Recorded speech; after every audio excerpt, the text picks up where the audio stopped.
কি রাগ করলেন? কি রাগ করলা?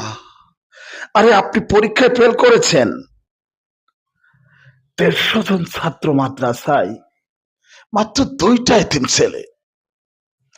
১৫০ জন ছাত্র মাদ্রাসায়, তার মধ্যে মাত্র ২টা এতিম ছেলে। ১৪৮ জন ছেলে বাড়িতে চলে যায়। তাদের বাবা এসে, বড় ভাই এসে বাড়িতে নিয়ে যায়, ঈদ বাড়িতে করবে। সবার একটা করে পাঞ্জাবি হয়তো আছে।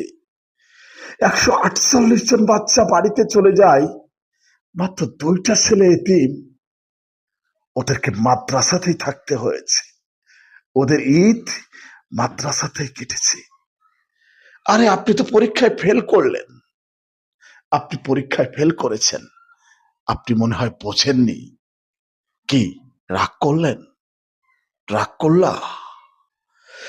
১৫০ জন ছাত্রের মধ্যে মাত্র ২ জন এতিম, আর সেই এতিম ২ বাচ্চাটাকেই মাদ্রাসাতেই ঈদ করতে হলো। ওকে মাদ্রাসার ফ্লোরে ঘুমাতে হলো ঈদের দিন। আপনি তো পারতেন একটা ছেলেকে আপনার ছেলের সাথে বাড়িতে নিয়ে যেতে, ঈদের দিন একটু ভালো মন্দ খাওয়াতে পারতেন। আরে ভাই, মাত্র ৫০০ টাকা একটা পাঞ্জাবি কিনে দিতে পারতেন। পারতেন না? এটা আপনার সামর্থ্য ছিল না? আপনি তো আপনার বাচ্চাটাকে ঠিকই খাইয়েছেন, একটা পাঞ্জাবি কিনে দিয়েছেন। আর একটা বাচ্চার জন্য একটা পাঞ্জাবি কেনার সামর্থ্য আপনার ছিল না? ২ টুকরা গরুর মাংস আর একটা প্লেটে আপনি দিতে পারতেন না? আপনি মনে হয় বোঝেননি আমার কথা।